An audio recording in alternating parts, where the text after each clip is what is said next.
Sliter, linija za uzdužno sečenje čeličnog lima i lima od obojenih metala.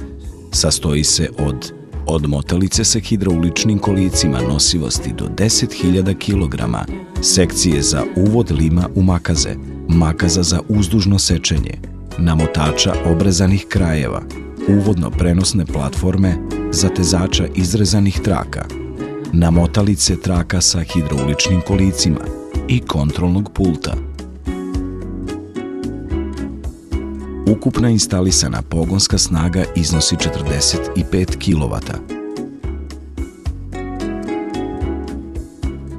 Linija služi za istovremeno uzdužno sečenje i namotavanje više traka debljine lima od 0,2 do 3 mm, koje se seku iz rolne maksimalne širine 1500 mm i težine do 10.000 kg.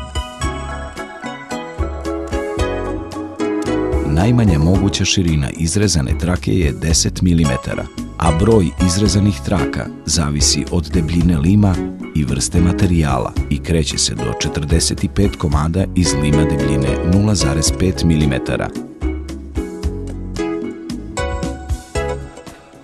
Izrezane trake se istovremeno namotavaju u koturove unutrašnjeg prečnika 508 mm i po završetku sečenja skidaju pomoću hidrauličnih kolica. Rezanje traka se vrši brzinom od 10 do 50 metara u minuti, zavisno od debljine lima, broja rezova i vrste materijala.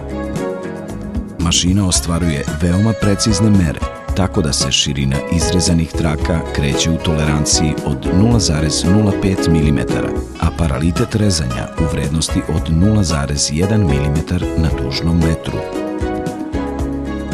Proces odmotavanja lima, rezanja traka i namotavanja traka u koturove je apsolutno sinhronizovan, neprekidan i u celosti automatizovan.